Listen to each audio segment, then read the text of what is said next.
Hello friend, this is my tuition PJ matrix from. आज हम बात करेंगे, ठीक है, क्लास 11th, ठीक है, मैथमेटिक्स इन फिजिक्स, ठीक है। तो बिना एक चीज़ आप नोट कर लो, बिना मैथ के आपको फिजिक्स नहीं आएगा, ठीक है, चाहे आप बायो के स्टूडेंट हो या मैथ के, ठीक है। तो एलिमेंट्री मैथमेटिक्स और क्लास 11 फिजिक्स, फिजिक्स में आपको डेरिवेशन न्यूमेरिकल जो भी आपके टीचर कराएंगे उसमें आपको मैथ अगर आता है तभी आप कर पाओगे, क्योंकि बिना मैथ के कुछ नहीं होगा, ठीक है। तो ये जो एलिमेंट्री मैथमेटिक्स है ये कितने पार्ट में डिवाइड है, देखिए 3 पार्ट में। एक है एलजेब्रा, दूसरा ट्रिग्नोमेट्री, तीसरा है कैलकुलस, ठीक है। तो आज ये पार्ट 1 हम लोग पढ़ेंगे, पार्ट 2 कल पढ़ेंगे, पार्ट 2 परसों तक, ठीक है। पार्ट ये इसलिए मैं इसको रोका हूँ, फर्स्ट चैप्टर आप लोग का फिजिक्स का 11th क्लास वालों का, क्योंकि बिना पार्ट 1 के आपको फर्स्ट चैप्टर नहीं आएगा, ठीक है, बिना पार्ट 2 के आपको नेक्स्ट चैप्टर नहीं आएगा, ठीक है। तो आप लोग मैथ पढ़ चुके हैं बेसिक 8, 9, 10th में, ठीक है। तो अलजेब्रा आप लोग को थोड़ा बहुत आता ही होगा, ठीक है, थोड़ा क्या आई हो पूरा आता होगा, ठीक है। तो अलजेब्रा में कितने चैप्टर जो जो इम्पोर्टेंट है फॉर क्लास 11 फिजिक्स। पहला आपका लीनियर इक्वेशन, दूसरा है क्वाड्रेटिक इक्वेशन, ठीक है, तीसरा आता है आपका बायनोमियल थ्योरम, चौथा है लॉगरिथम्स एंड एक्सपोनेंट्स, पांचवा है factorisation.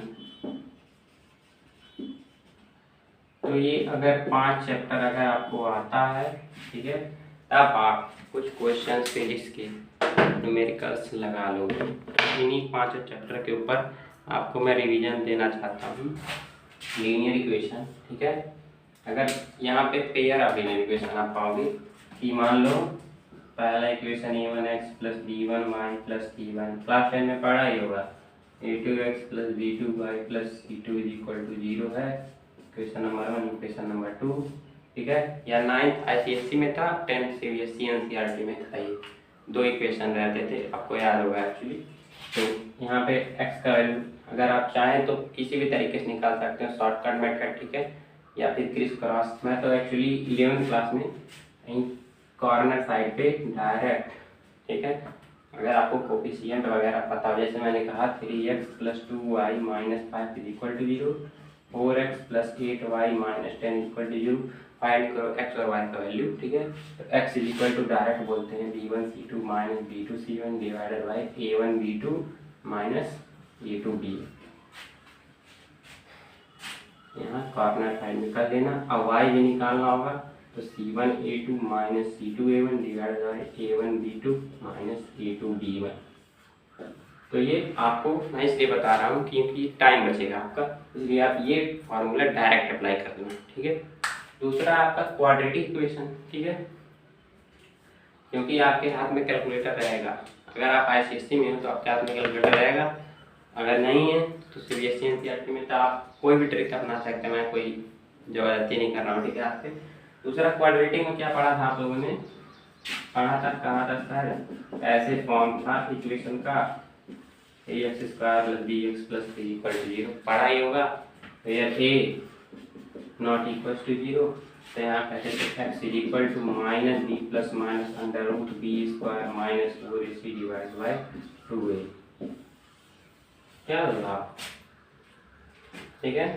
x is equal to minus, या का डायरेक्ट फार्मूला से सीधा चार फार्मूला क्लास 10th में पढ़े होंगे आप लोग, क्वाड्रेटिक इक्वेशन में पढ़े हो। और अगर आप इसको जैसे भी करना चाहते हैं उसको डायरेक्ट फैक्टराइजेशन से भी कर सकते हो, फैक्टराइजेशन अगर आपको आता हो तो, ठीक है। तीसरा बायनोमियल थ्योरम, एक ही फार्मूला आता है, ठीक है। बायनोमियल थ्योरम में होता क्या है, ये कहता है NCR equal two factorial of n divided by factorial of r into factorial of n minus r। ये आपको कंफ्यूजन होगा, बट आप ये रट लो, क्योंकि आप अगर बाय स्टूडेंट हो तो आपको दिक्कत होगा, मैथ स्टूडेंट हो तो आपको, अगर सर ने आपको परम्यूटेशन कॉम्बिनेशन पढ़ा दिया तो आपको दिक्कत नहीं होगा, बट ये इसका यूज नहीं है।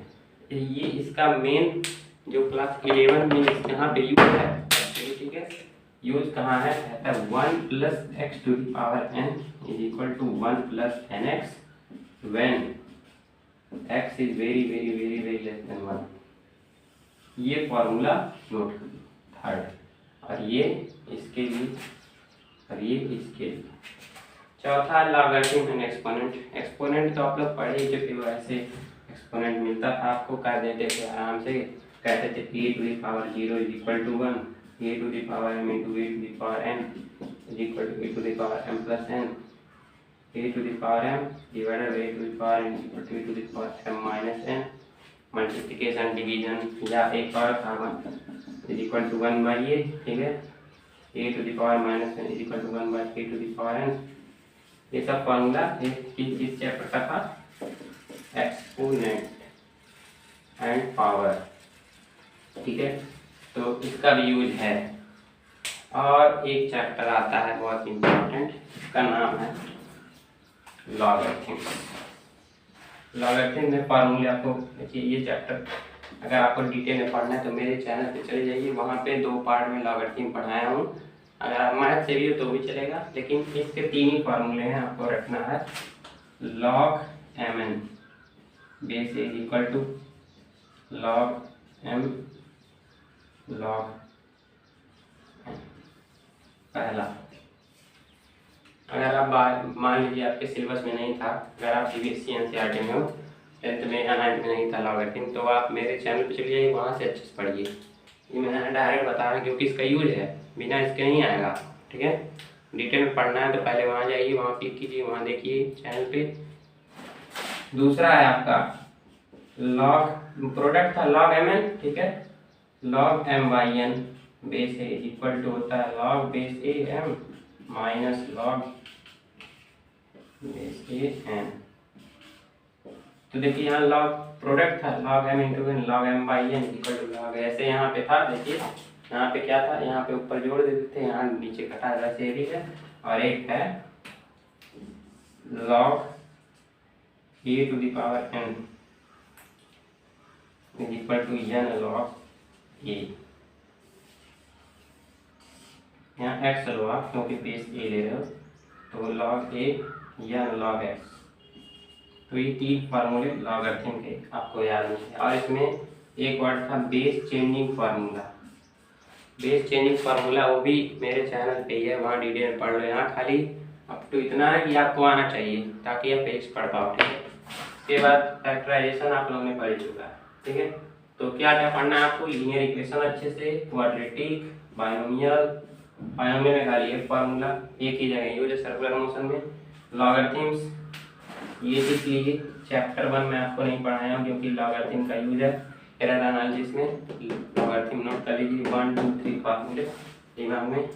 फैक्टराइजेशन बेसिक आपको आए थे, 3x² प्लस 5 - 7 = 0 ऐसे वगैरह वगैरह आते थे। लीनियर इक्वेशन 2 इक्वेशन दिया रहेगा, इनिशियल वेलोसिटी, फाइनल वेलोसिटी के टर्म में, चैप्टर 3 में, ठीक है। यहाँ पे ये कर लो, डायरेक्ट x का वैल्यू y का निकाल लो। नहीं कर पाते हो अगर डायरेक्ट, तो अपने मेथड से x को उधर ट्रांसफर करो, y को उधर ट्रांसफर करो, निकाल लो, ठीक है। और ये भी नोट होना चाहिए, ठीक है। तो आज के वीडियो को हम करते हैं खत्म। अगली वीडियो में हम लोग फुल डिटेल ट्रिग्नोमेट्री पढ़ेंगे। ट्रिग्नोमेट्री का बहुत यूज है, चैप्टर 3 से ही बहुत ज़्यादा यूज है उसका, ठीक है। ओके बाय, बने हमारे साथ, ठीक है। अगले वीडियो में डिस्कस करेंगे ट्रिग्नोमेट्री, उसके अगले में कैलकुलस, बिना कैलकुलस के आप लोग कुछ नहीं करते, ठीक है। बाय।